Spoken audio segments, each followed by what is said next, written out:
Could you tell us your name? Just your first name. My name is Charlotte. Do you mind telling us a little bit about your childhood? I don't even know where to start.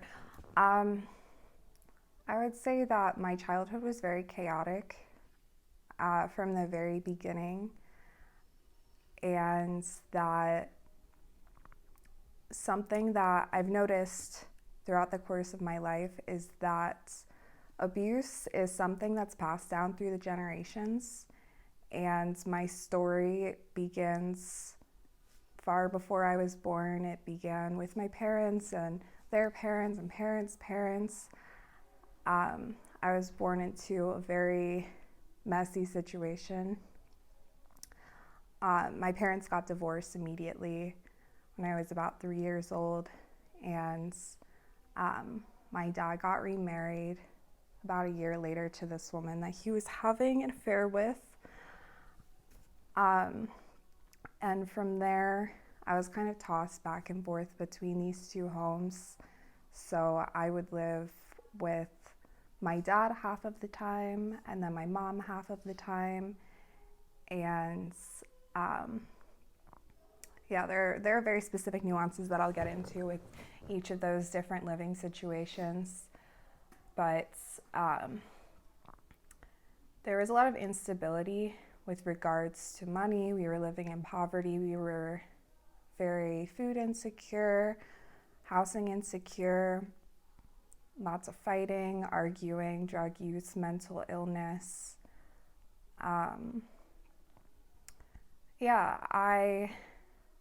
When I was 14 years old, I moved out, and I moved in with my aunt and uncle. I lived with them for a couple years. That was also kind of chaotic, as I saw that these abusive things like run through families to every member. I got a full ride to college. I went to school, studied engineering, graduated in 2020, and here I am now. It's a general view of my life. What was the hardest part of your childhood?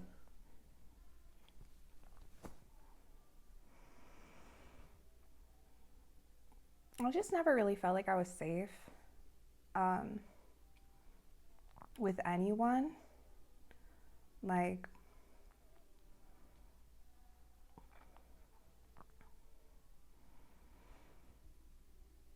I never felt like anybody was really fully paying attention to me. I always had to kind of take care of myself.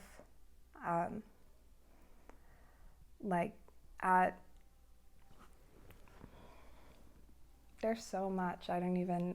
We got time. Okay, can I just go into specifics? Just go into it, start from the beginning? Start from the Okay, beginning. it'll be easier for me to tell it that way. So,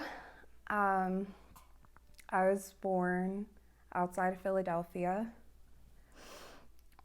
to my mom and dad, Richard and Margaret. And as I said before, I noticed that this chaos and abuse ran through my family. There was a lot of physical violence that happened in the house even before I was born. My dad was making threats on my mom's life, threatening to kill her, pushing her down entire flights of stairs. Neither of my parents were really fully able to take care of themselves, so they relied on my grandparents to kind of pay their bills and make sure that they could feed their children. They had my brother, and then they had me 7 years later. I was kind of unexpected, but I'm glad that I was born. And then when I was about 3 years old, as I said, they got divorced. My dad married my stepmom, Nancy, and then my family became split in two. So one side of my family was my dad and my stepmom, my stepbrother, Eric, my stepsister, Corey, and then the other side was my mom, me, and my brother. And in each of these households, there was different kinds of chaos happening. So my dad's house,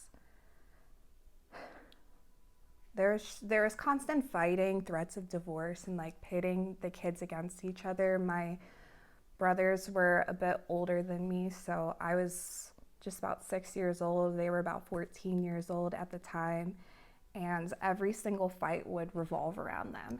So my dad would be like, Eric, my stepbrother, is horrible and he's the reason why we need to get a divorce. And then my stepmom would be like, Richard, my brother, it's horrible, he's the reason we need to get a divorce. And I was just kind of like a cute little kid, so I was flying under the radar at that point.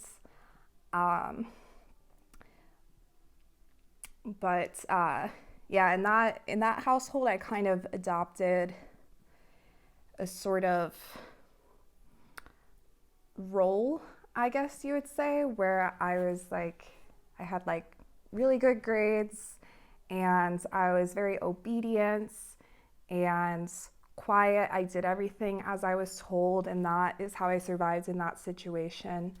And then my mom's side, she was very neglectful. She never really paid much attention to me, so I was kind of like doing whatever I wanted to. She wasn't really able to take care of me. She had a lot of mental health issues, so it was a lot of me taking care of myself in her house.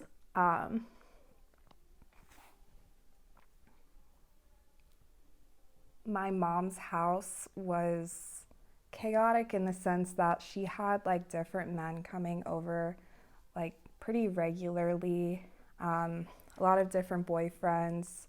She dated like everyone. There would just always be random men at my house, to the point where like she was never really paying attention to me when these men were there. And when I was 6 years old, I remember my mom was dating this man, and they would wake me up at like 3 o'clock in the morning, take me to buy drugs. They would like drive to like a kind of sketchy area of Philly and get their drugs and then come home. And this was kind of a regular thing. I just kind of expected it to happen, like being woken up in the middle of the night. There was this one weekend when I think I was in kindergarten.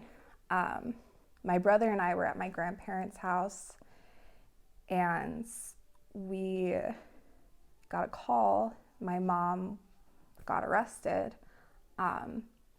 She was with her boyfriend, and he was trying to rob a convenience store, and the police talked to them, and my mom slapped the police officer, and they got in this high-speed car chase through my suburb. And so my grandparents had to take my brother and I to go pick her up. And this is when it came out that the guy that she was dating, his name was John, he sounds crazy, but he was wanted by the FBI for like robbing banks all over the country. So I never saw him again after that. So then she just started dating other men. And then around the same time, my brother was very suicidal. He had attempted suicide a couple times, and How old was he was in 8th grade, so he was like 13 or 14 years old. Yeah, he attempted suicide a couple times, so he got sent to a mental hospital. So I was just there with my mom. My mom actually knew that my brother was suicidal, but he told her not to tell anyone, and she was like, okay, because she was like such a great parent. She didn't say anything about that. So then when my brother was released, he was sent to my dad and stepmom's house so that they could take care of him. And according to my stepmom, I don't know if this is the case or not, but according to her, my brother threatened to kill her when she was taking care of him, but he denies that this happened. So who really knows? So that happens. The following year, there was a fire in my apartment at my mom's house that I was living at, and something that I should add is that everyone in my immediate family has special needs except for me. So they all went to like special high schools and have learning disabilities. And I was always like a little bit smarter. And so when these chaotic things would happen in my house, I always felt like I was responsible for them, even though I was the youngest and I was just like a child at the time. I felt like I was the one who needed to take care of everything. So there was a fire in our apartment, and immediately like I had to take control and like tell my brother and my mom where to go to make sure that we were safe, like communicate with neighbors, call my dad and like have him come pick us up. But this was like a consistent pattern throughout my life. So this time was just very confusing for me because my parents were in this constant custody battle. They were fighting for us, but like it was almost as though they didn't care about actually getting us. They just like cared about winning the battle. So like they're spending like thousands and thousands of dollars on court battles, and like there are certain times where I'm living with my mom full time and certain times where like I'm not allowed to see my dad and he's just kind of showing up places when he's not supposed to. Like I'll be on a field trip at school and all of a sudden I'll see my dad there and it'll be the first time I had seen him in a couple months, and this was just such a regular thing. It was very hard for me to process everything that was going on because it was like there was chaos every single day. There was no sort of relief from it. And my parents were never able to communicate with each other without fighting or screaming on the phone. Like I don't remember one positive interaction between them my entire life. It was like I just expected fighting to happen. And it was the same like with my mom. She has like a lot of mental illness. So sorry, this is kind of all over the place a little bit. My mom, she's like one of those people that you see in the grocery store who's like screaming to herself and like screaming to other people. Like you would see her at the grocery store and you're like, I don't want to be around that woman. That's what she was like. Like if I was in a different aisle from her, she would be screaming my name at the top of her lungs trying to find me. And just like very neurotic, very anxious, like borderline psychotic. And we had a lot of conflicts with each other, like my entire life. So like almost every single interaction we shared with each other was fighting. We were constantly like screaming at each other. And we were living in this like tiny little apartment, and our neighbors would hear the screaming happen and the cops would come to our house like multiple times a week because it did not sound like we were okay. And she regularly hit me and my brother. There are a couple times where I called the cops on my mom for hitting us. And I had like bruises all over my body. There was CPS coming to my house all the time to make sure we were okay. But like, I don't know, they didn't really do that much because, you know, when CPS comes, then that's when like parents like clean everything up and like acts normal. But yeah. So then when I was in third grade, my brother, who was 17, molested me. And I knew that this wasn't okay, so I immediately told everyone. And my mom got mad at me. My grandparents said I was lying. My dad and stepmom believed me, thankfully. I had some people on my side. They brought me to a therapist. I went to the therapist and they told me that it wasn't his fault because he is on the autistic spectrum. He has Asperger's. And that if I said anything, I would ruin his life because he was 17 years old and he would go to jail.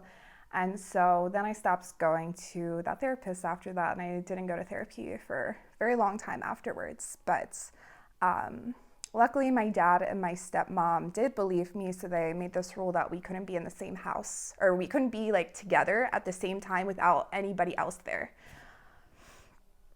And so then my stepmom was fighting very hard for my mom to have full custody of my brother and them to have full custody of me, so we'd be separate from each other. And this did happen about a year later.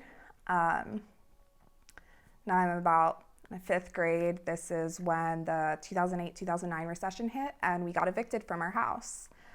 My dad and stepmom got evicted, so they moved to the school district over.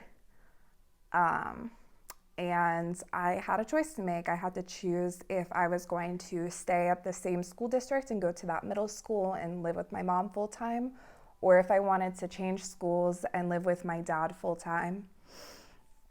And I viewed my dad as a more stable parent. So I chose to live with him. And my mom was very upset about this. So I moved in with my dad. I started middle school, and still all these like custody battles are happening in the background. All these fights are happening in the background. And I just started 7th grade and turned 13 years old. My dad and my mom got into some fights, and that's when she left me. She refused to see me. She blocked all forms of communication with me. I would like try to call her and the phone number would be blocked. I couldn't email her. I couldn't reach out to her in any way or go to her house, and the door would be locked. She called the cops on us for showing up. So all of a sudden, I was not able to see my mom anymore. And I was with my dad full time, and this kind of added an extra strain to my relationship with my dad and my stepmom. And this is when they started to get kind of emotionally and physically violent with me. Just started saying really horrible things to me, like, your mom left you because she didn't love you, and blaming like everything in their lives on me. They told me that I was ruining their marriage. They told me that I was causing all their health issues. My dad has epilepsy, so he has seizures, and my stepmom had very bad migraines. And they said like both of those are caused by stress, and I was causing all the stress in their lives, so it was my fault that these things were happening. And basically there was just like constant fighting, constant screaming, and constant blaming. And like they told me almost every single day of my life that I was a bitch, and that if I didn't change my attitude, they were going to put me in the foster care system. But I guess maybe I had an attitude. I don't really know. Like my mom had just left, so I was reacting emotionally to that. And I was going through puberty, like all the normal things of like a middle schooler. I was acting like that. But they saw it as like very intentional against them, I guess.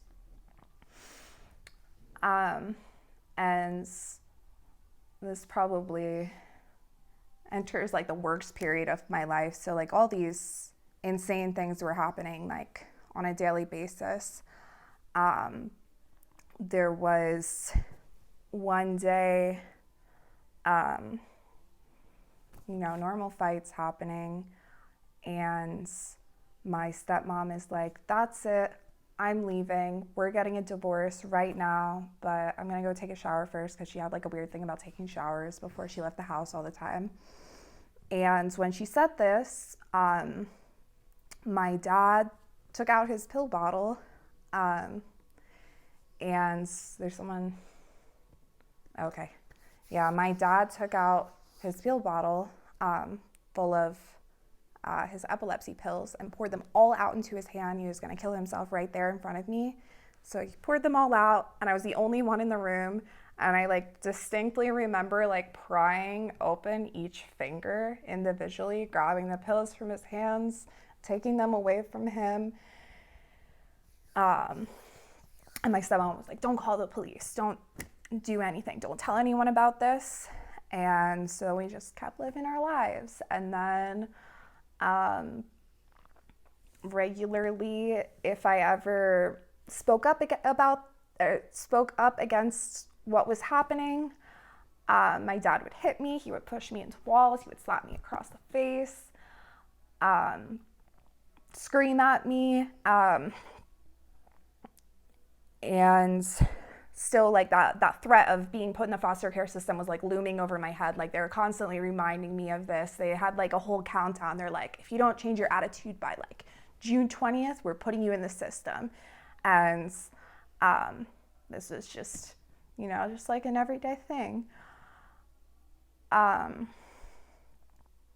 So there was, okay, so at this time I was very suicidal. And it wasn't even really like I wanted to die, but it was like, I just really wanted to get out of this situation because it felt like I was in this like dark tunnel and like I could not see any way out of it. And like I thought that my life would just be like this forever. And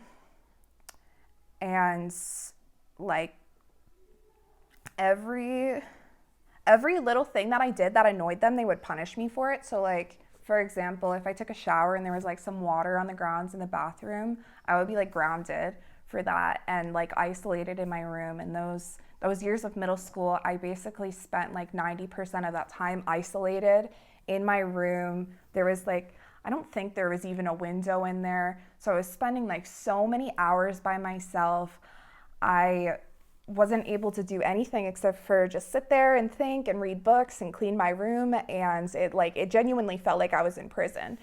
I could leave and go to school and then I can come home and sit in my room. And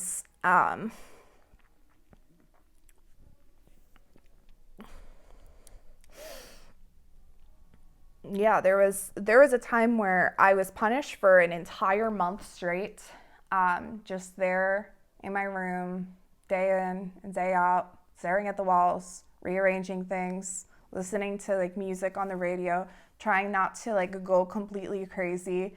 It was very hard to have like close friendships at this time because I wasn't really allowed to like leave my house that much. My dad and stepmom wouldn't like really drive me anywhere.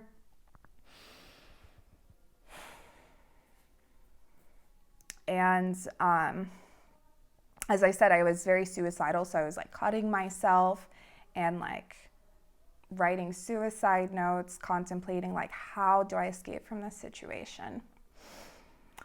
And I told my dad, I want to kill myself. And he left my room, went to the kitchen, grabbed a steak knife, came to my room and threatened to kill me with it. He's sitting like just a couple feet away from me with a steak knife in his hand, shaking really badly. And I have no idea if he's going to kill me or what's going to happen. And luckily he didn't, but he was like, do you want to die?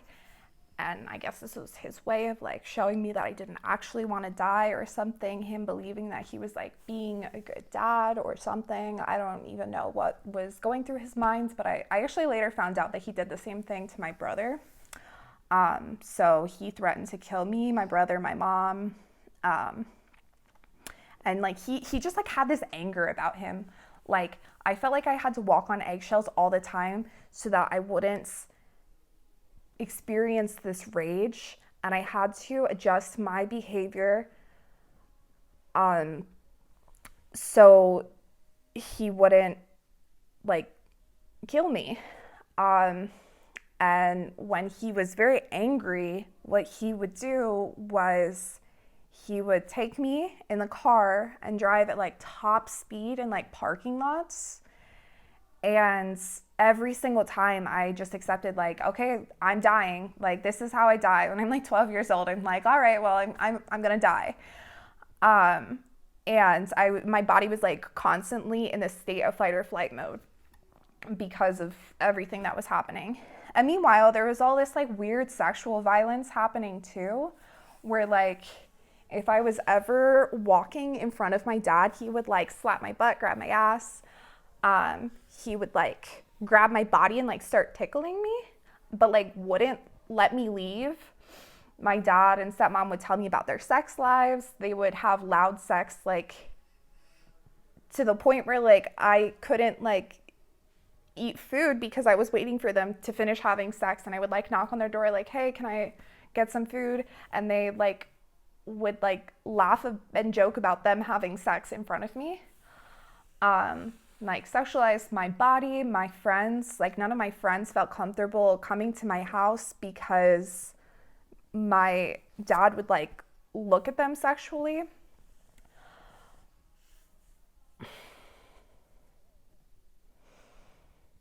Yeah.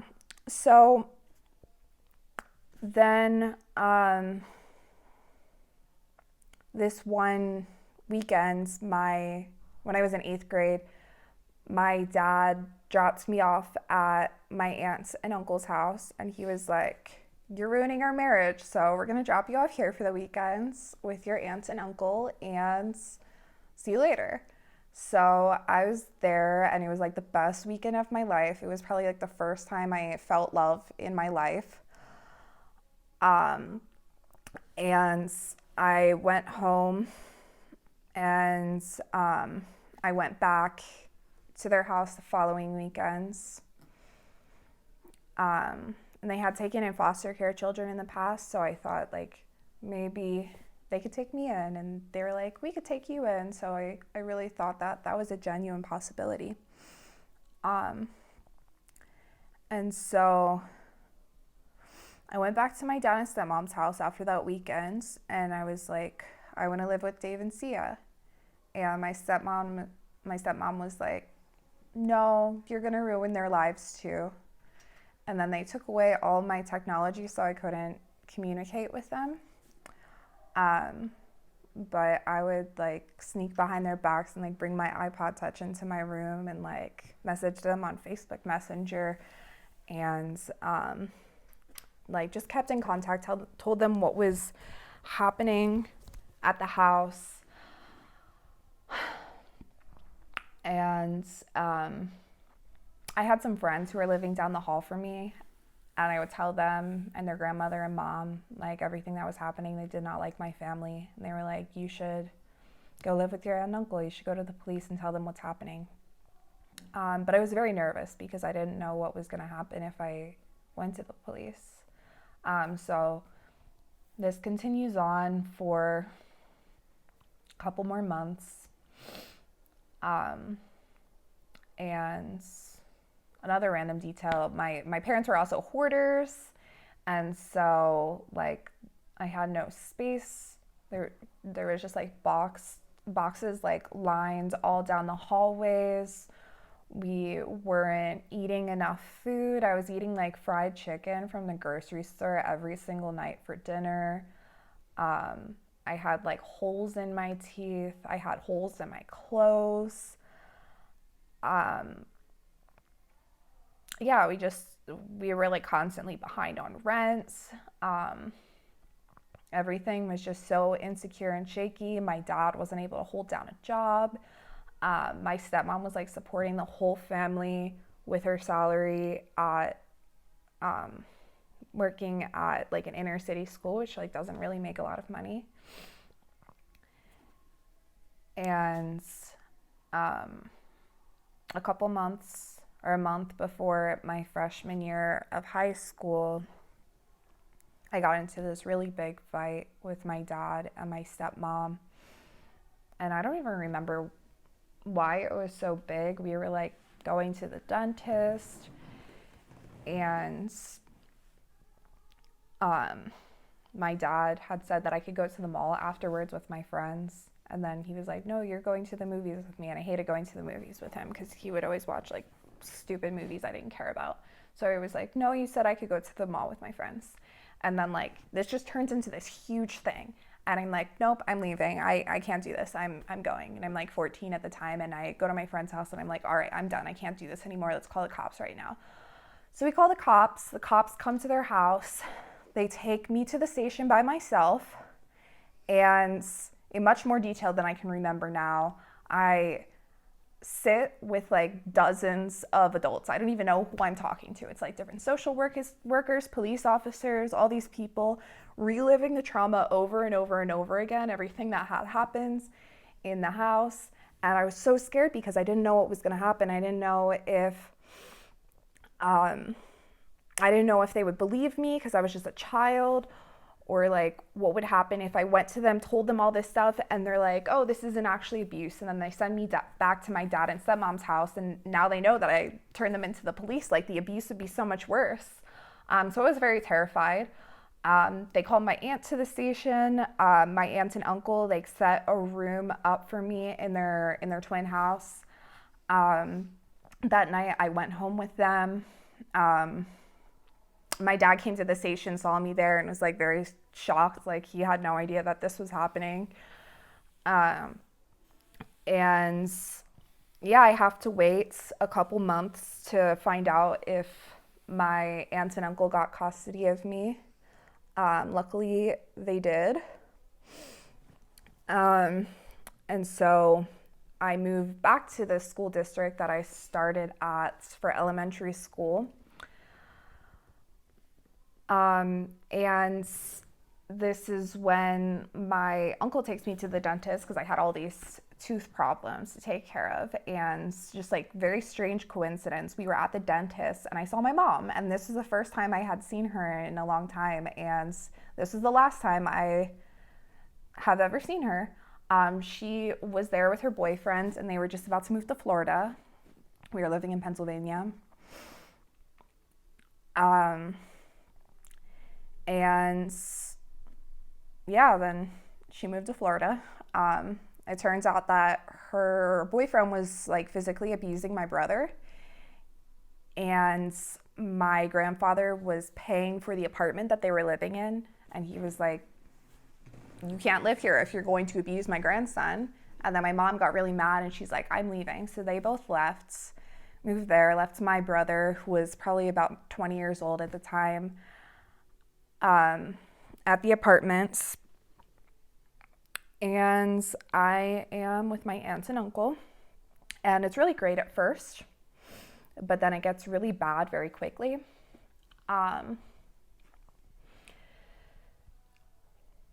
Basically, they kind of treated me like I was like their maid. So I would have to like clean their house, take care of their children, like make their children dinner. I was like a live-in nanny, basically.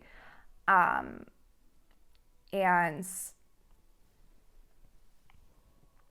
I don't know if you're familiar with like narcissistic abuse, but it's basically like every household with narcissistic abuse kind of like the same things happen. So there's like a lot of gaslighting that's happening in the house. My aunt was always mad at me for something, but I didn't really know why, and it would never be explained to me.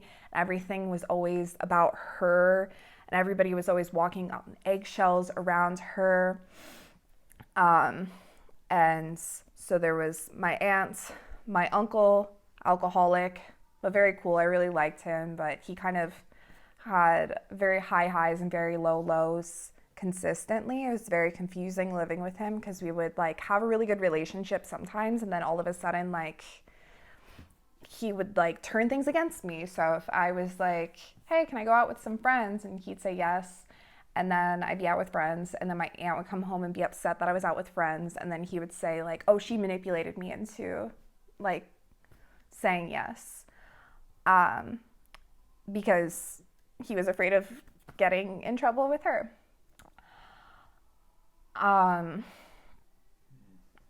Yeah. And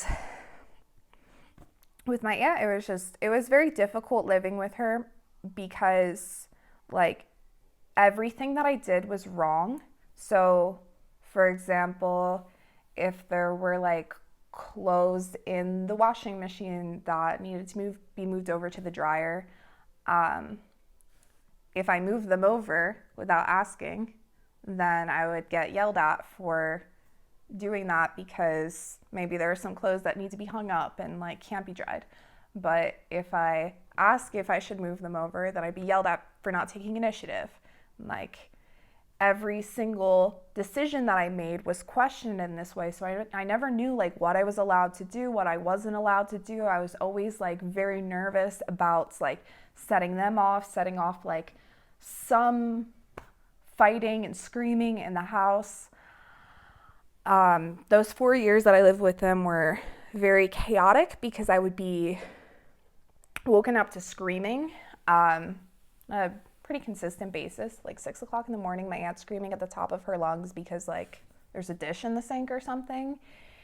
And in this household, like everything was also blamed on me. I think because I was the oldest, they like tried to treat me like I was an adult, even though I was just a teenager at the time, kind of working through a lot of trauma. And there were times where like I would be sleeping and then all of a sudden my uncle comes into my room at 8 o'clock in the morning screaming at me at the top of his lungs because there's like a pan in the sink that wasn't even mine, that was unwashed. And like everyone's insisting that it was me. And I'm like, no, that wasn't me. And then they'd find out that I wasn't actually me and then never apologize for it. And this was just like a normal thing in the house. It was really hard because like when you have children living in your house and then when you have someone who is like your kind of like surrogate child, I guess, or like adopted child,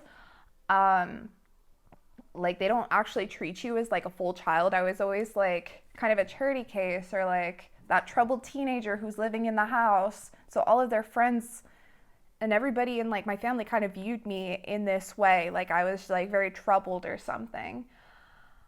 And When it's the other way around. Yeah, exactly.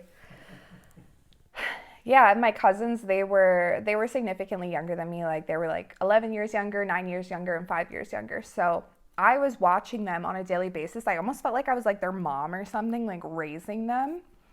Even though I was also going to school, like going to high school, taking college classes in high school, working full time, and cleaning their house and like doing everything for them.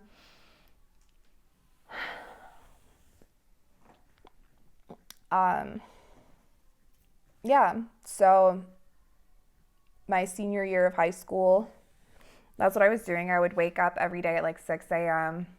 I would go to high school for like half of the day, take college classes until about 4 p.m., go work at a restaurant, wait tables from 4 to like midnight, come home.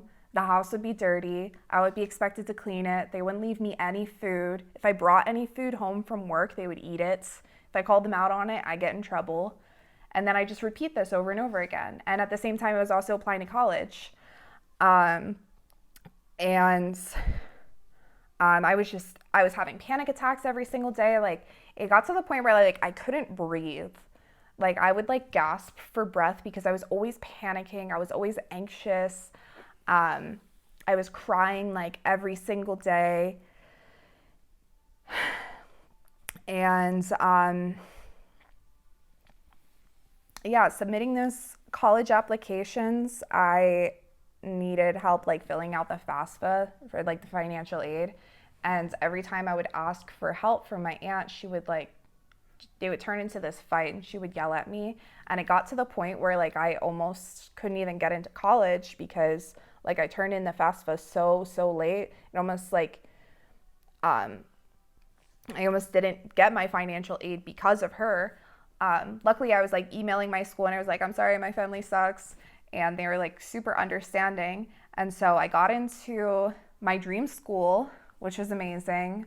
And I got a full ride, which was really cool because the school was very expensive. It was like $70,000 a year, never something that I could have afforded.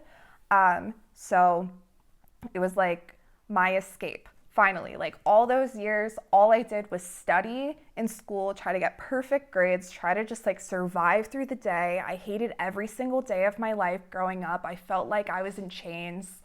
And then I got in and I was finally free. And so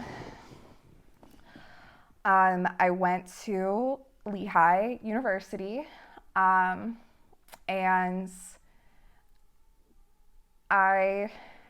it was like about an hour away from my hometown, so it was like the first time in my entire life where I wasn't in chaos.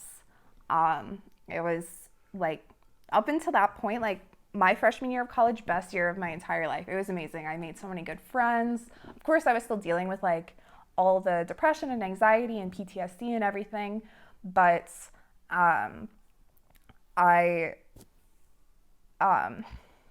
was away from it. And so when I was in college, I got into this program that was integrated engineering and arts and sciences. And it was really cool because I got to like create my own major, take pretty much whatever classes I wanted to take, really figure out like what I was passionate about. I didn't have a lot of time to like really figure out my passions growing up because like my only focus was on leaving this very like crazy, chaotic, abusive structure. And like my only dream in my life was to get out. And then I got out and I was like, okay, what's next? What am I gonna do? So I took all these different sorts of classes and like physics and engineering and sociology and history and arts, and was just trying to figure out like how did this all connect. And at the same time, I still had to think about like, what am I gonna do on breaks? Like Thanksgiving break, do I go home or do I go?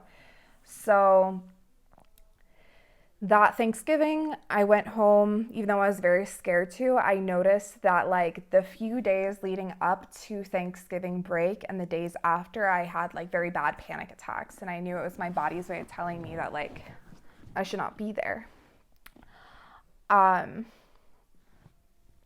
And then that winter break, I also went home to my aunt and uncle's house.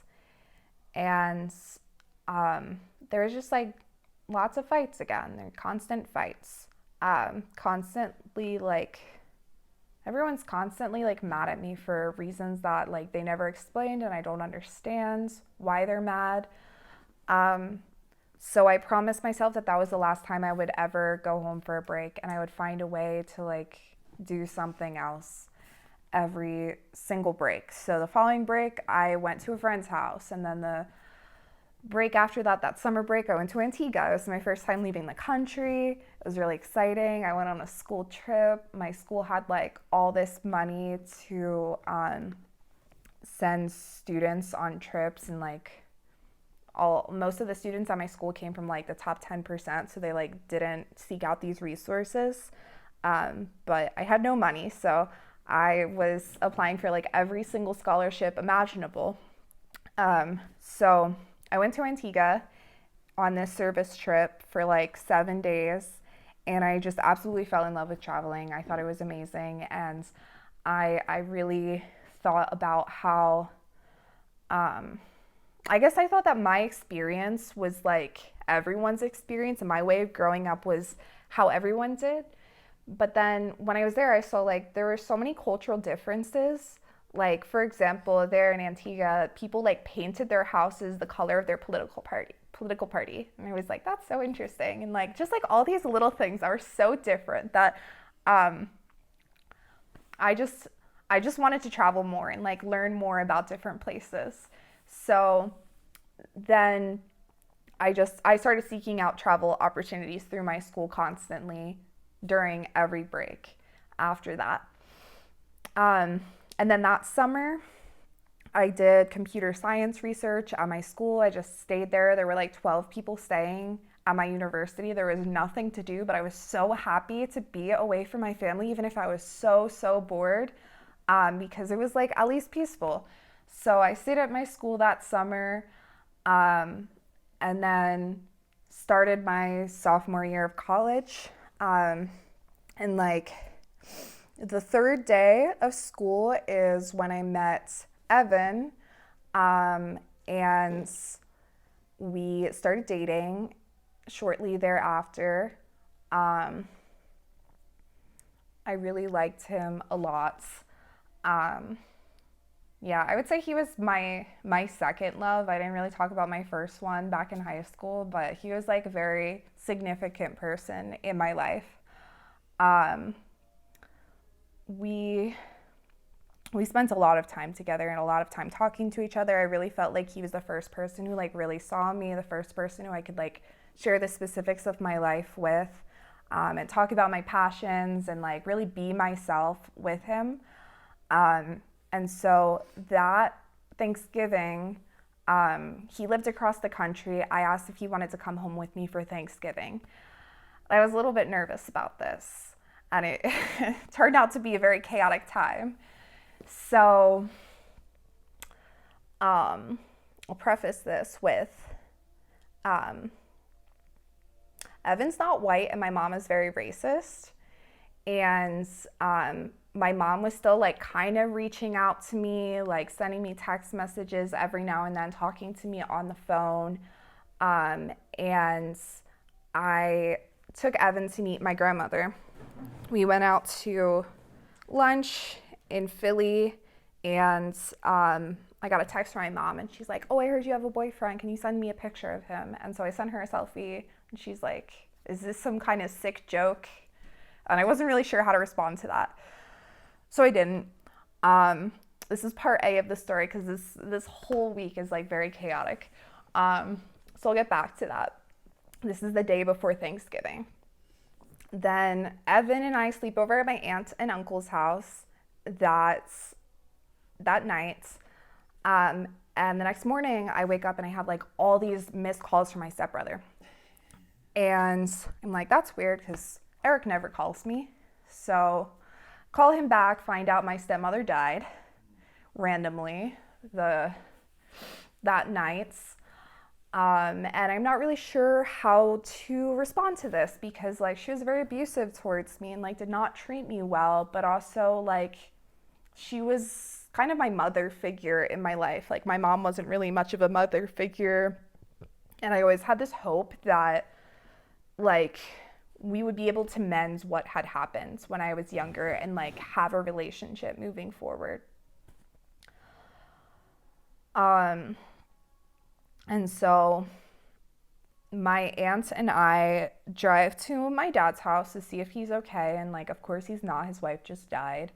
And he's just like kind of a wreck there. It turns out that she was having chest pain. And my dad was like, "Do you want to go to the hospital?" And she was like, "No, I don't want to go to the hospital during the holidays." And then I think she had a stroke. And then they called 911. And she kind of died in like the most painful way possible because they like tried to give her like CPR, broke her sternum, and carried her body out. So again, she was dead. And so now every year, Thanksgiving, I'm like reminded of that. It's awesome. So it kind of ruined Thanksgiving for me.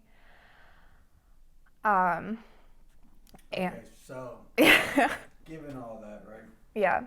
You had chaotic childhood. What were some of, if any, did you have any bright spots or moments that you remember as a kid that maybe are like a getaway that you would do? Like, how did you take a break from all that within yourself? I read constantly. I read like hundreds of books as a child. I would like go on these little adventures in books. And yeah, that's how I escaped from it. I would read. I loved learning. I loved school. I loved math. I loved like just hanging out with my friends, making connections with people. I loved writing. And yeah, that's what I would do. And what were your dreams as a kid, if any? I just wanted to get out. Would you mind the dynamic that you had with your dad as a kid going through it. How did that feel for you? I felt very scared of him. Well, okay, so it started with I felt like he was the safest parents at the beginning because my mom was so crazy. In comparison, it felt like I wanted to be around him because I didn't have anyone else who I felt secure around. But he also, it felt like he was always sexualizing me.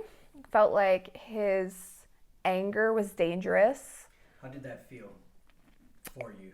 I felt scared. I felt like I was going to die constantly. And how do you process that now?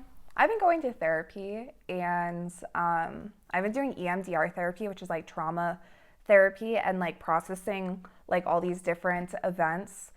Um, and yeah, I used to have like a lot of triggers and now I feel as though I am not triggered so much by things because I have worked through them. I've been reading a lot of books on like every time I notice that I have like an issue in my life, like if I have an issue with like processing emotions, I read like a ton of books on emotions and like anger and sadness and PTSD and mental illness to really understand it. And I found that like learning about these things has given me a lot of power. What about the relationship with your mom? So that dynamic, how did that feel? It felt like I was the parent and she was the child, and that I had to take care of her emotions. And yeah, I just felt like I didn't like her. I didn't want to be around her. I felt embarrassed by her. What did you learn from them, good or bad? For my parents, that people give you the love that they're able to give. And I don't necessarily blame them for the way that they treated me. I know that they had a lot of trauma that they had left unprocessed.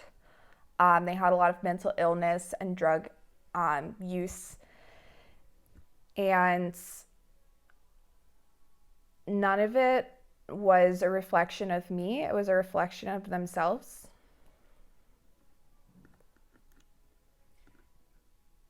Could you tell us about your first love and how that felt? It's whatever you associate as your first love. It can be a hobby, an event, a person, etc. Just whatever you connect with that.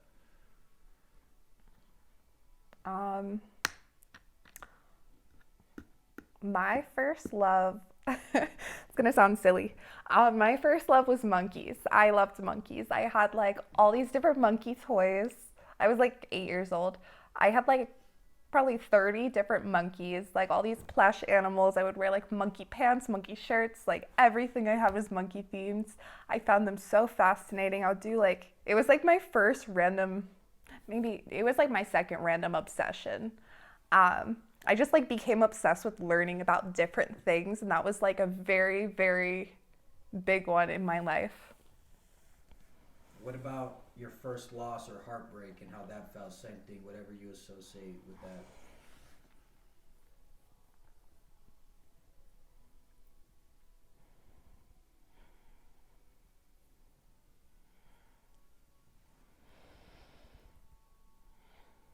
That's challenging. My first loss,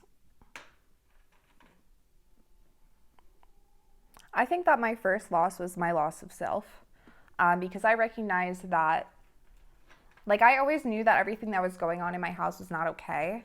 And so, like, I didn't feel like anybody was there for me. I didn't feel like anyone in my family really cared about me. And so I had to take care of myself. And when I started like cutting myself and becoming suicidal and sacrificing parts of myself to appease others, I lost myself for a very long time.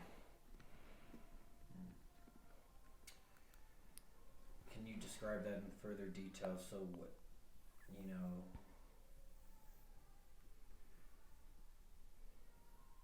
where are you now with that?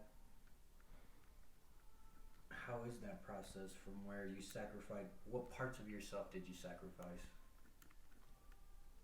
I sacrificed everything. I was living in constant cognitive dissonance because I knew that there was I had to act in a very specific way in order to keep myself safe, to make sure that I wasn't killed by my dad's anger or like thrown out on the streets. So there was a part of myself that I knew I was, and then there was this way that I was acting. And like I was trying to live with both at the same time, like hold on to that part of myself who I knew I was.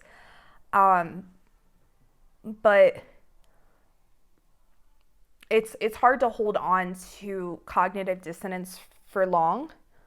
Um, so I started to just become this person who I needed to be to survive. I became this person that was like pleasing everyone, walking on eggshells around everyone else's feelings, not exploring my interests, not doing things that made me happy, only doing things that made other people happy.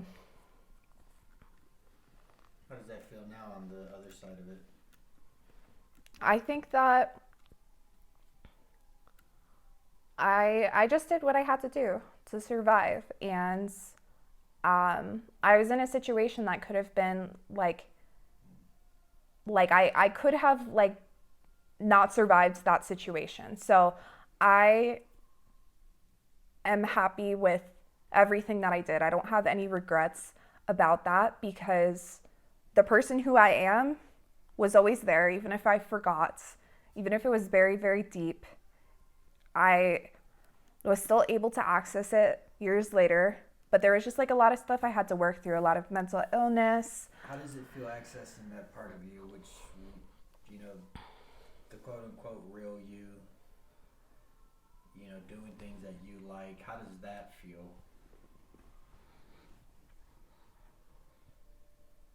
It just feels like I'm in line with myself. Who first taught you love and how?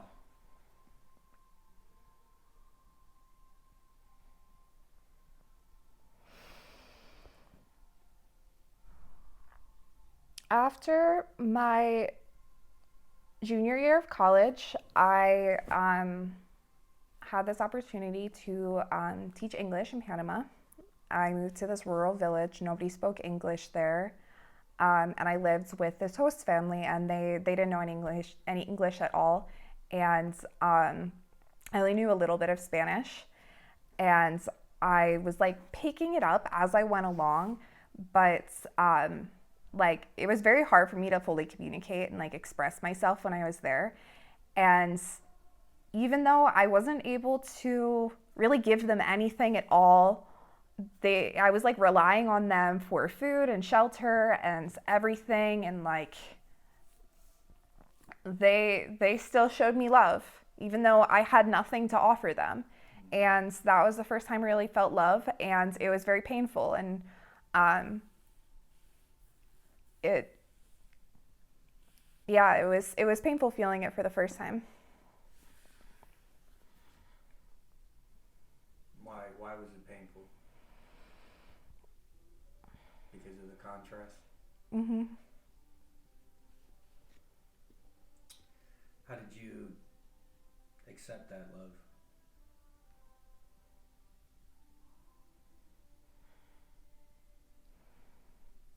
I cried a lot. Yeah, it released a lot of built up emotions through the years. Um, yeah. What's love to you now? Has it always been the same, or has it changed? If it's changed, how do you compare the two from when you were younger and your perception of love then to your perception of love now?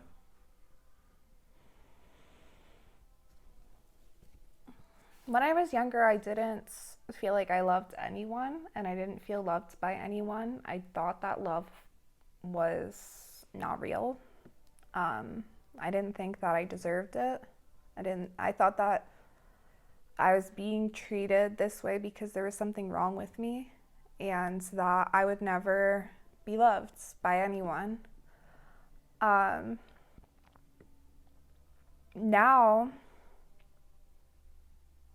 I think love is, it's a challenging question. I experience love through my close friendships. I experience love. I guess love is supporting someone, like, in everything that they want to do in their lives, like supporting their goals and aspirations, being happy for them when they're happy, feeling sad with them when they're sad, or like holding that space for them when they're experiencing difficult emotions. Love isn't judgmental. Love is completely accepting of another person. What's a good day look like for you?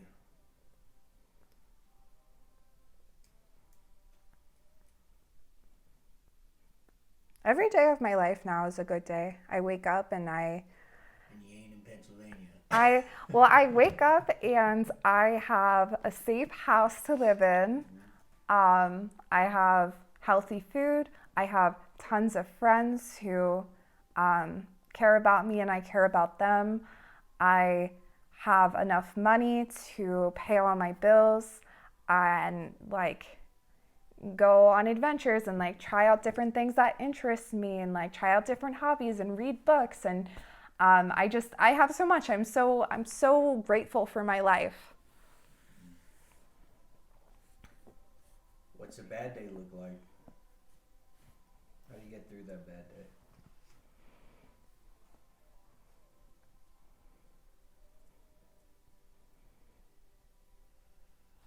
Well, can I go back and share a little bit more because it will help me answer this question? Of course. Okay. Can I just pick up from where I left off? Okay. So, where was I? Oh, okay. Funeral. Right, funeral heart. Yeah. Yeah. So, at this point,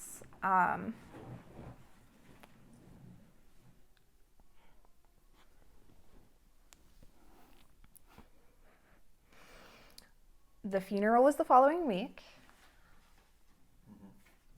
and it was like a chaotic mess. I went to the viewing, and afterwards, I had this heart-to-heart with my stepbrother Eric, and this is when I found out like more crazy stuff about my family, that my stepmom was a prescription drug addict and she was told to go to rehab by her doctor, and that my stepbrother was an alcoholic, and that he was like constantly like going to his girlfriend's house and treating his girlfriend's mom like she was his mom because his mom wasn't like taking care of him. And the next day we went to the funeral. Everybody was like, do you want to give a eulogy for her? And like I couldn't even think of like the words for a Facebook post, let alone a eulogy. And so I'm there sitting in the front row. Right in front of me is my pastor. Right next to her is just like my stepmom's dead body. Right next to me is my dad. On the other side are my step siblings, my brother somewhere back there. And my pastor starts giving this speech that's like, Nancy, my stepmom, always loved her kids so much. She treated her kids' children as though they were her own. And then Nancy married Richard, my dad, and found out that mixed families are really hard, and then like got into our kind of family drama. And she's like, you shouldn't hold resentments.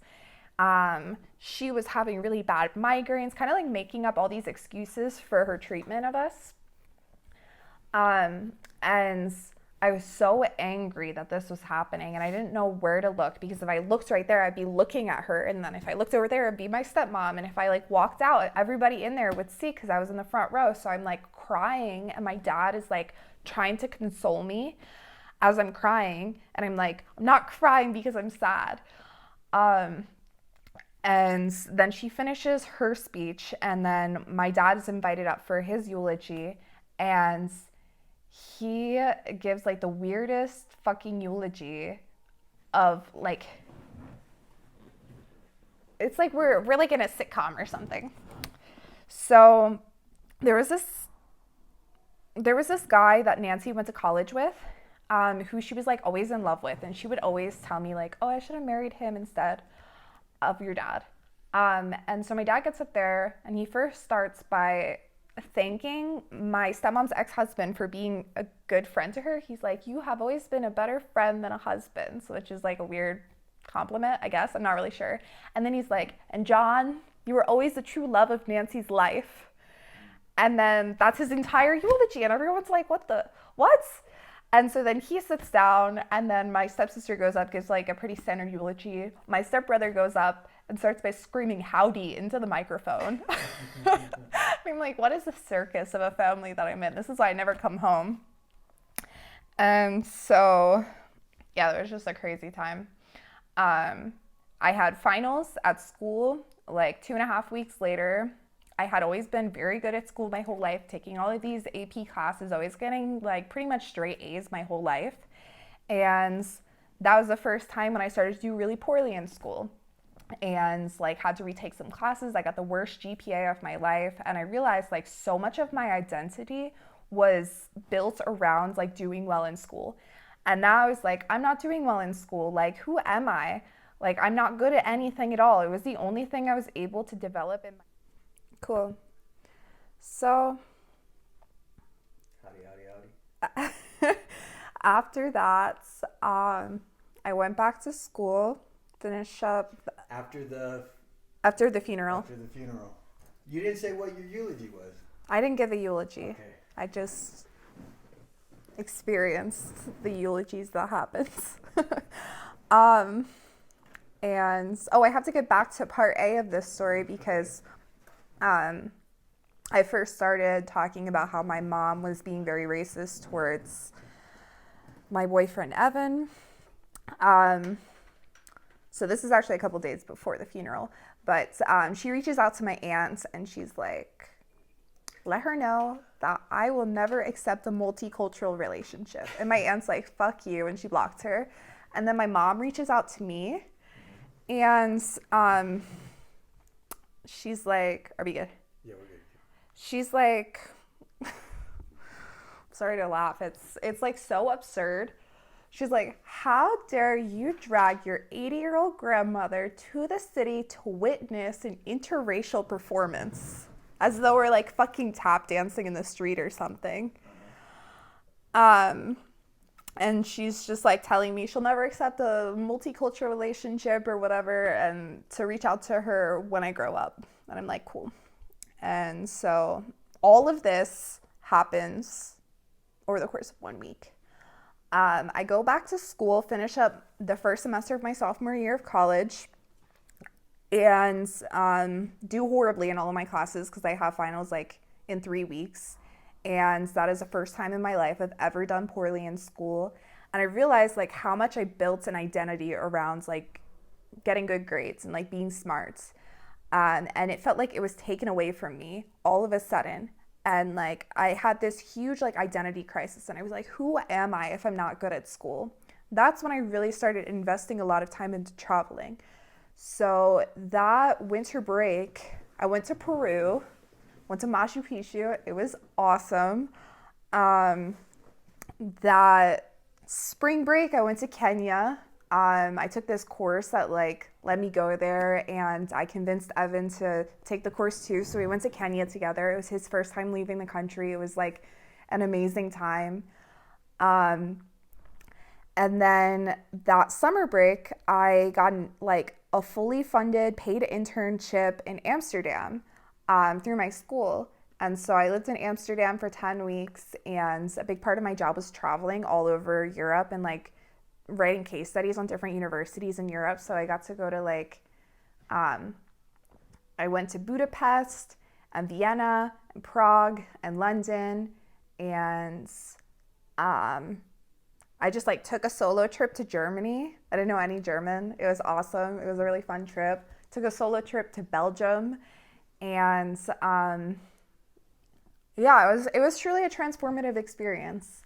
Um, and then I went back to school for my junior year of college, and I really wanted to drop out at that point because I was like, I don't care about school anymore. I love traveling so much. I should just travel. But my grandma was like, you're almost done school. You should just graduate and then you can travel afterwards. And I was like, fine. So that's, after that trip abroad, I went back to school, and I had like a very kind of tumultuous relationship with my boyfriends. It was very codependent, kind of like emotionally abusive. Um, he he like criticized like every single part of me. He was trying to like mold me into an image of like what he wanted me to be. So like it started with like my body hair, like, oh, I won't hook up with a girl, like I won't hook up with you if you don't shave your body hair.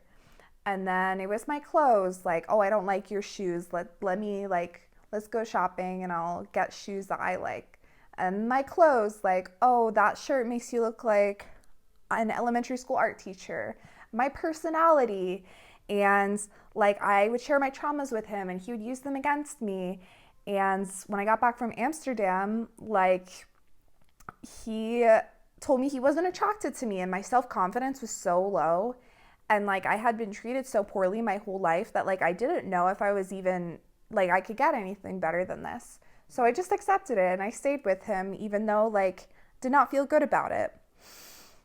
And like every time he would make these little comments, I would change parts of myself. Like I changed the way that I dressed and the way that I acted, and like I tried to do everything to please him and like what he wanted at the expense of myself.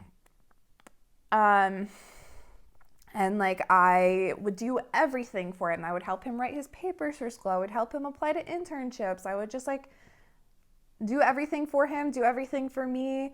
And I was very isolated from my friends at this time,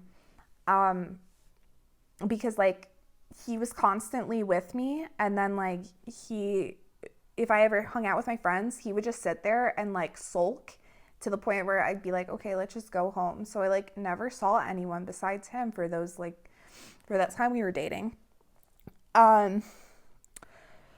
So yeah, that was happening.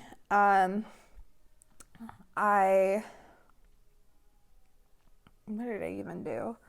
I went to, I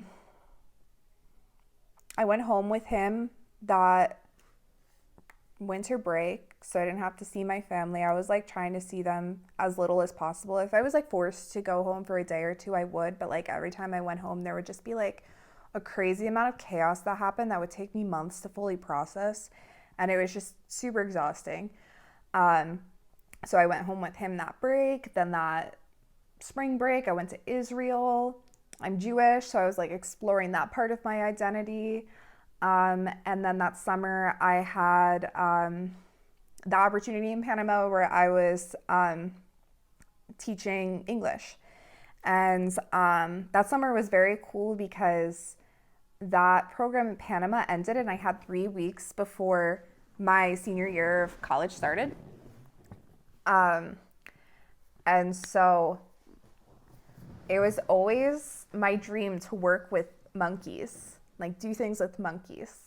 I guess that was a dream that I had as a kid, to do things with monkeys. So I was like, what is a thing I could do with monkeys near Panama for a couple weeks? And I found this place called the Monkey Farm in Costa Rica. And they were basically like, if you work here 30 hours per week, then you get to live here for free, but you have to stay for a month. And I was like, whatever, I'll just be like a week late to my senior year of college. I don't really care. So I signed up for that. I went to the Monkey Farm. I was there for 5 days. It was horrible. I was like, all right, I'm leaving. That's like another long story, but I wasn't sure what I was going to do because I had a flight booked at the end of the month to go back to the US, and I was subletting my room, so I was homeless at this point. And I was like, shit, well, like, what are my options? And my original plan was to take like a couple buses back to Panama, stay with my best friend there for a couple weeks, and then fly back at the end of the month. And so like I hop on a bus, go to the capital city of Costa Rica. It's already very dark at this point, so I had to grab a hostel.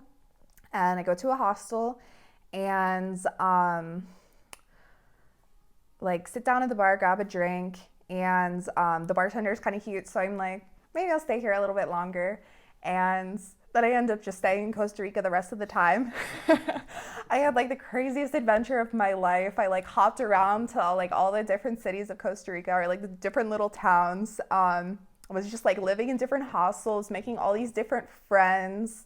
It helped me build up so much confidence in myself. And then when I got back to the US, I was still in a relationship with Evan at the time. But at this point, like I had such a, I had more self-confidence. So all of the issues that had existed in our relationship the whole time that I was kind of brushing to the side because I thought like, this is the best that I could do. I thought like, no, I could do better and I deserve more. And long story short, we broke up. This is the first couple days of my senior year of college. And after 2 years of being together, and that was a huge heartbreak for me, but ultimately like it's what needed to happen. And my only goal at this point was I wanted to leave school, I wanted to travel. And so I was like, okay, my last semester of college, I'm going to study abroad. But I didn't have like the money to pay for it. So I found this like national scholarship called the Gilman Scholarship. And I spent like weeks writing essays, like getting them fact checked and like, or getting them, not fact checked, getting them edited by different professors. And I submitted it. I won the scholarship. I like got a letter from Trump and everything. I deleted it because okay. But it was cool. That's an automated letter. You're fine. No. But it had his signature and everything. Yeah. Yeah. So I got this scholarship and I was like, sweet, now I can study abroad. And so I finished up my first semester of my senior year of college, and I bought a plane ticket to visit my friend Miguel in Panama. I went to go see him, and then for Christmas. And then my study abroad was like a 3-country tour. So it started in South Africa, then Denmark, then Argentina. And so I needed to get from Panama to South Africa, but there are no flights that like go from those 2 countries. So I had to like find some kind of other way to get there. So I was like, what is the cheapest possible way to like travel somewhere and then there to South Africa? So I went to Germany for like a week and it was really cool. And then I went to South Africa for 6 weeks. And then I went to Denmark, and this is when COVID hit. It was like about 4 weeks into my trip, and it's like 5 o'clock in the morning and my roommate is like talking on the phone with her parents. And I'm like, will you shut up? I'm trying to sleep. And she's like, Trump just banned travel from Europe to the US. And I'm like, fuck, because I don't have anywhere to go. I don't have a family that I can go back to. So I'm like really contemplating, like, what do I do now? Should I stay in Denmark? Like, how long is this COVID thing gonna happen? We still don't know. I decided to fly back to the US. And so I bought a flight to New York, and like just as I'm about to get on the plane, I get a text from my stepsister, and she's like, Trump is holding a press conference, like, and it's gonna happen like while I'm on the plane, and he might ban travel between states. And I'm like, shit. And I won't find out until I land in New York. And so I just so happened to like have a friend who's living in New York. So I text him like last minute. I'm like, hey, can I crash at your house for the night? Like as I'm getting on the plane, and I'm like, fingers crossed, hopefully I could stay at his place. And then I land in New York. He's like, cool, you can stay there. So I sleep on his couch that night, and like still like housing insecure. I'm like, what the fuck am I gonna do? And my roommate who I lived with in college went back home during COVID, and she's like, you can take my room. And I'm like, awesome. So I go back to Pennsylvania. I stay in her room. The lease is up in May, at the last day of May, and it's March now. So I'm like, what do I do? And I'm like applying to like thousands of jobs. Like I can't get a job anywhere. So difficult. I find a job doing wilderness therapy in Utah. I really wanted to like go on hikes. So I was like, cool, move into Utah. I lived in Utah for that summer. It was really cool because I would like live in the desert for like 8 days in a row, like with no access to technology or stimulation or anything, and then have 6 days off and live in the city. And I did this for the summer, but then like I quit my job at the end of the summer because I had a lot of issues with it. And at this point, I hadn't seen my family for about 10 months. And like when I'm away from them for a while, I kind of like start to forget how bad things are. And so my aunt reaches out to me, like being very nice, and she's like, hey, you should come visit. And like I just like, I don't know, I think everybody has this like underlying desire to have a family. And like I was like, okay, maybe like people can change, people can grow, and if they've grown and changed, then I can like forgive them. And so I go back to Pennsylvania, to Philly, and they're being so nice to me, like love bombing me so much, like making all my favorite meals for me, offering me weed, offering me alcohol, like everything that I want, taking me out like to buy new clothes. And they're like, you should just stay here for a little bit, like while you figure things out. And I'm like, maybe I should. Like things are so kind of tense right now because of COVID. I like am low on money. It's hard to just do anything right now. So they're like, we can set up a room for you in the basement. And I'm like, thank you so much. And so we set up a room in the basement Saturday at this point. And my uncle's like, tomorrow morning we're gonna do a family breakfast, so wake up early. And I'm like, cool, food, love food. So it's like 9 o'clock in the morning, Sunday, day after I moved in. I get a text in the family group chat, and they're like, my aunt and uncle are like, hey, we just got back with groceries. Can you guys like help us bring the groceries in? And I'm like, cool. So I bring the groceries in with them. There's like so few bags. There's like 11 bags, and it takes us like 4 minutes to take everything in. But my oldest cousin, he's like not there because he didn't see the text message because his phone is dead. And I'm like downstairs in the basement, waiting for everything to start. And they call my cousin down, and I like overhear like this conversation happening. And it starts very like simply. They're like, I don't know, you're spending too much money on Ubers or something. And then it like escalates into this fight. And I hear it escalating downstairs. And then all of a sudden I hear my aunt screaming, like hysterical. And I'm like, all right, well, I have to get involved in this because my cousins are in middle school. So I don't expect them to do anything about this situation. They're just children. I get upstairs, and my uncle and my cousin, who's 18, they're like on top of each other as my aunt is screaming. She's like, I'm gonna call the cops. And like my uncle or my cousin had just punched my uncle in the face. And like all of this is like over Uber charges. Like it's like the most like ridiculous, like inconsequential stuff.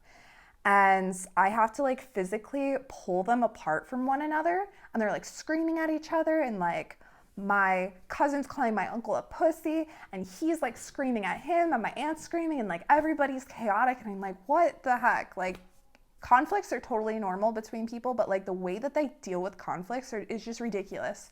So then I look at my uncle and I'm like, get the fuck out of this house. I kicked my uncle out of his own house.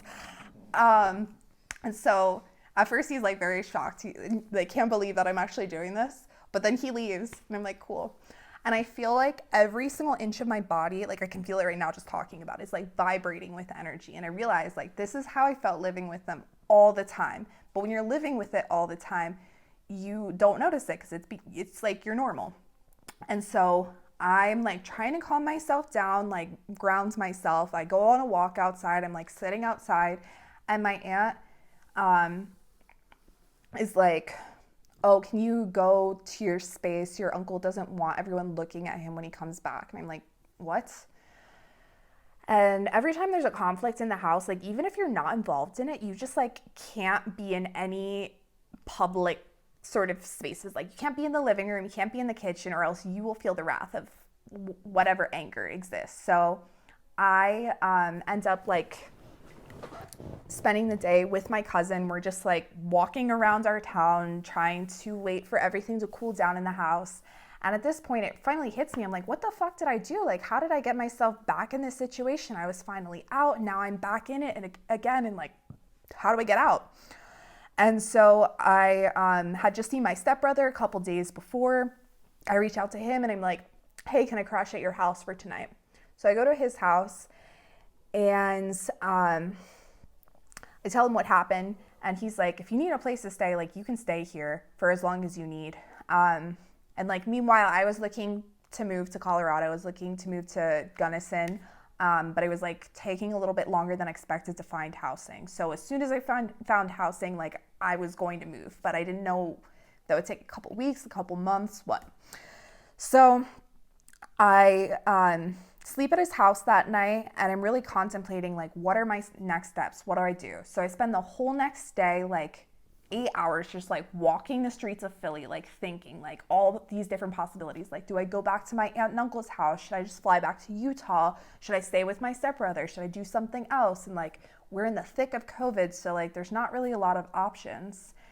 And I take the bus back to my aunt's and uncle's house. I'm like, that shit was toxic and I'm leaving. And then they like try to turn it around on me. And like say it's like all my cousin's fault and it's not their fault. And I'm like, I don't want that in my space. And they're like, this isn't your space. And I was like, good, because I'm leaving. And they're like, do you think we want it in our space? And I was like, I don't know, but I don't want it in mine. So I'm getting out of here. So I go downstairs, I like pack up, like I have like a plastic bag full of stuff. I have like nothing to my name. And like my uncle comes down, like tries to tell me that I'm like abandoning my cousins or something. I need to stay for like my cousin's healing process, like manipulating me into staying. And I'm like, nope, I'm leaving. I'm getting out of here. And that was the last time I saw them. And I promised myself I would not see them again because I like forgave them far too many times. So I left. I went to my stepbrother's house. I stayed there for 3 weeks, got a job at a restaurant, waited tables, made some money, found a place in Gunnison, Colorado, flew out, moved there, and I was there for 7 months. And then I moved to Denver in June because I got a job that I'm no longer working at as a landscape designer. And then September 20th is when I got a phone call from my stepsister telling me that my stepbrother was found dead. And the police were there. So just a couple months ago. And it was very challenging because like all these crazy things were happening growing up. My stepbrother was the person who I looked up to most. I loved everything about him. They just came out as non-binary, so everything that they did, like I just mimicked them because they were like the healthiest person around. So like they played the clarinet, so I played the clarinet. They were really good at math, so I liked math. They studied engineering, so I studied engineering. They like helped me when I like had nowhere to go, and they were so funny and charismatic and like had so many friends, just like such a full person. So when I found this out, it was devastating. And I think that like out of all of the things that has happened in my life, this was the most difficult. Like my favorite person in the world died randomly. And it was really challenging. I felt like at that point I hit completely rock bottom. I was unemployed. I like couldn't even, I like had no money. I couldn't like drive my car. I couldn't speak. I couldn't like even brush my teeth. I couldn't cook myself food. I couldn't do anything at all. And I was just like leaning on my friends for support. I couldn't sleep in my house alone. I was constantly sleeping at friends' houses. And from there, like one day I drove my car to Walgreens to like pick up something. I don't even remember what it was, but I drove my car and that was the first step, and I was able to do that. And the next day I was able to brush my teeth, and the next day like I made myself breakfast, and then after some time I started exercising, and I built myself back up, and I had started doing like all these different healing things.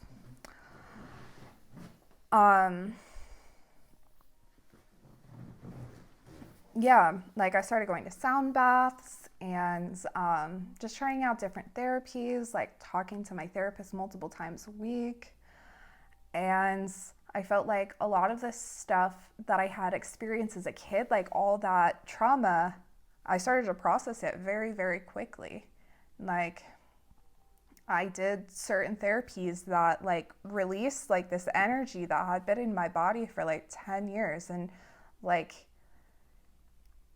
I feel like the worst possible thing has already happened. Like Eric died, and like I can't think of like anything that would be harder than that. And so every day now, like life is so much easier. Like nothing really bothers me anymore because like nothing is ever going to be that bad. And so it's weird to say, but like I feel like the happiest I've ever been now because I've already gone through so much. And I feel so grateful now for like everything that I have in my life, all the like the little things that I didn't think about before. I feel happy to and grateful to be alive. I feel grateful for my relationships and my friendships and like healthy food and just like adventures and everything. I feel so happy in my life now. And that is my life. What's inspired you?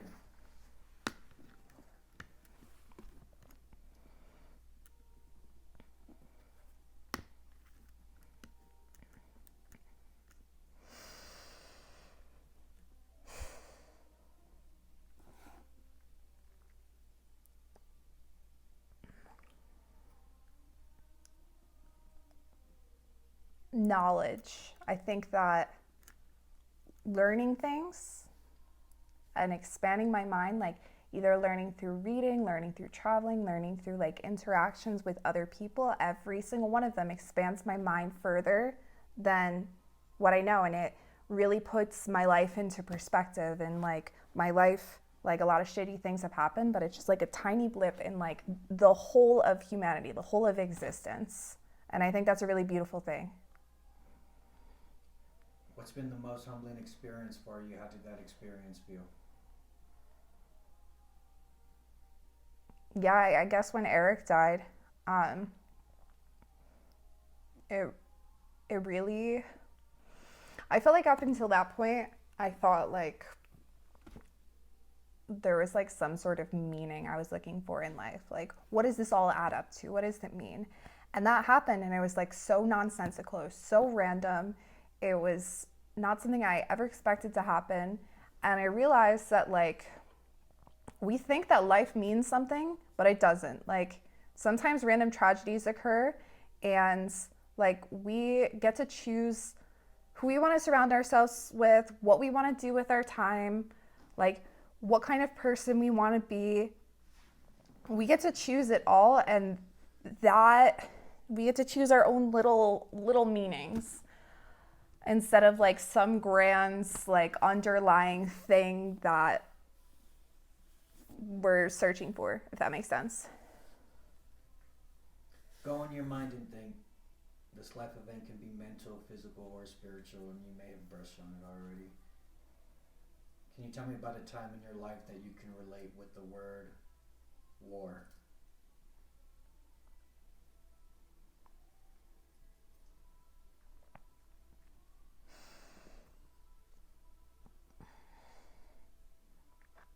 I think that at our core, when we take away like all of our memories, all of our traumas, all of the mental illness, everything, everybody is just like an orb of love. And when we experience all these difficult things in our lives, it kind of clouds that orb and takes us further away from ourselves. And I think that my family and myself at different points in my life, that love was so clouded by like mental illness and addiction and like traumas that they weren't able to connect with themselves. And I think that is the war. It's a war with ourselves. And when we get to this point where we can't connect with ourselves, we can't connect with other people either. Would you venture to say that that may be an overarching big notion of life, to connect back to that orb of love? Yeah, I guess so. Go in your mind and think this life event can be mental, physical, or spiritual. Can you tell me about a time in your life that you can relate to the word peace?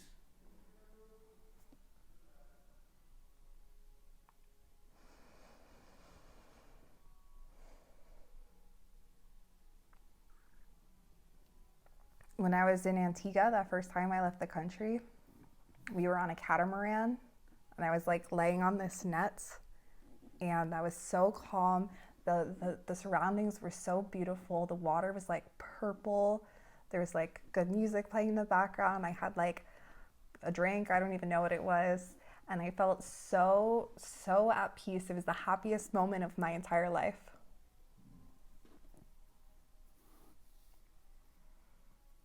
Can you describe some of the feelings in that moment? I just felt like I was so far away from everything that I had ever experienced. I realized that the world is so much bigger and like my possibilities in life were so much more than anything I had ever experienced before, and that the rest of my life would be different from the beginning of my life. How do you endure through difficult times in your life now?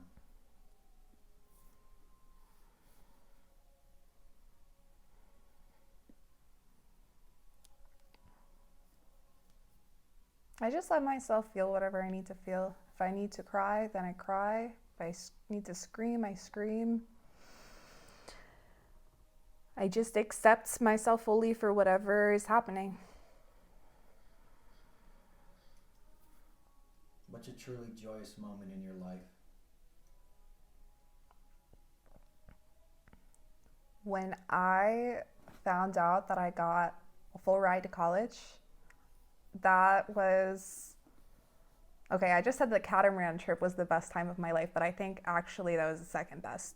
This was the best moment of my life because this was freedom. I was finally out. Like all those years, all that time I spent, like I felt like my whole life I knew that this was gonna happen. I knew I get a full ride to college, and it finally happens, and I proved myself right, and I did it.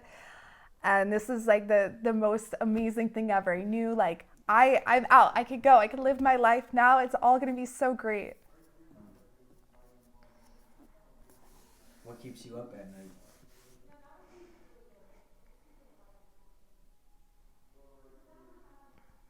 To rewind back, so you felt the sense of freedom, right? Mm-hmm. Like relieved, like you're gonna be free, Mm-hmm. that you don't got to deal with all the chaos, right? Like you're finally going somewhere else, and that it is gonna be great. Have you found it to be everything you thought and more?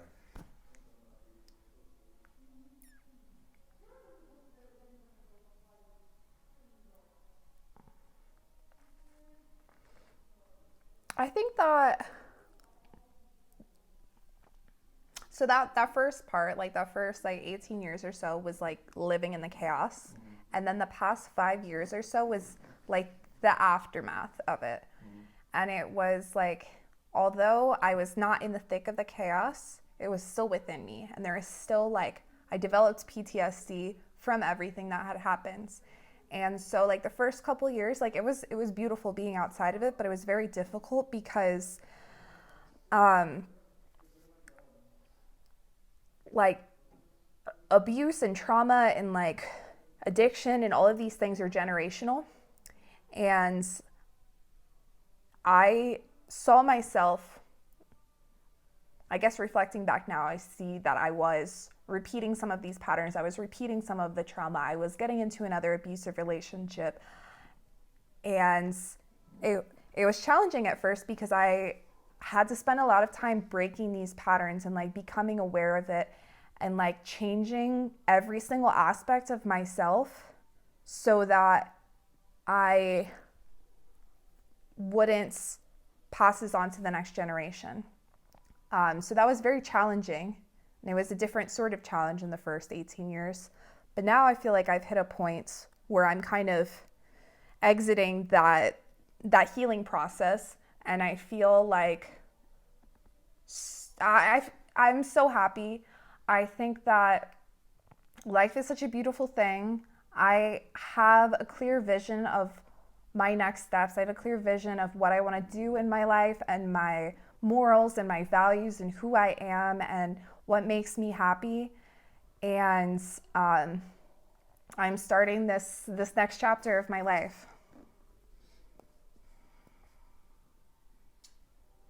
But even given, working through your own just issues with being raised the way you were, regardless of that, it's still been better than than those first 18 years. Yeah. Oh, I forgot some details that are significant. So after I left my family and I promised myself I would stop talking to them, they kept trying to reach out to me. This was about like at the beginning of the year, maybe like March or April.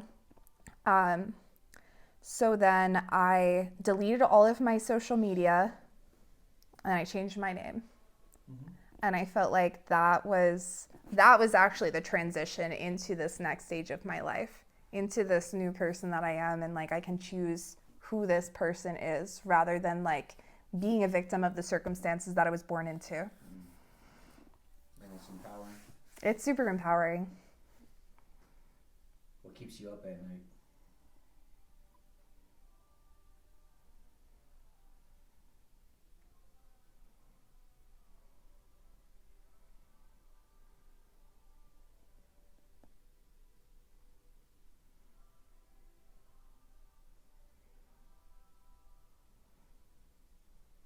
I think I'm just up at night because I'm excited about life and I'm excited about being awake. The next question is, what keeps you going every day? You can repeat the same answer. I think that my friendships, the relationships I've built with other people, they keep me going. Like I talk for hours on the phone with my best friends, hearing about like all of their different goals and aspirations and like progress on those and what makes them happy and what makes them sad and everything, and connecting with them. I think connecting with other people is like the most beautiful thing. Imagine you're in the hospital today with only hours to live. What would be your regrets, if any? I don't have any regrets. You said your dreams as a kid were to get away. What are your dreams now? Okay. So I really want to become a landscape architect. When I was in college, I did all this research on like different systems. So I did a lot of research on the prison system and education system, and I saw how like all of these different systems that structure our society are connected. So like the changes that you make in like the transportation system, for example, impact the healthcare system, and that impacts the education system, and so on. And like the way that we represent these systems is through our built environment and our physical infrastructure. There's a lot of problems in the systems that exist that have been like designed into them, like these very toxic elements like intertwined in them. And I think that if you design your built environments with this in mind, then we can design out a lot of social problems. So my dream is to get my go back to school, get my master's degree in landscape architecture, then get my PhD in like urban planning or urban design, become a professor. And I want to take students on trips internationally and have them look at like different cities and different like built environments, and like really study how the built environment in that particular culture of that country impacts society, and like which elements we can take from all of these different societies to design a society that is better or like ideal for everyone, regardless of like your sex or your gender or your race or like whatever, like no discrimination, as well as be completely environmentally sustainable for like plants and animals and every living being. Like I think that we can design our environments so that everything and every element is living in harmony. You're the co-author of your life story. If you can envision a picture perfect ending. It's like a scene. Perfect ending? Am I imagining like my deathbed scene? No, it's like if it's your book, it's your movie, you know, they end on a high note. Oh, okay.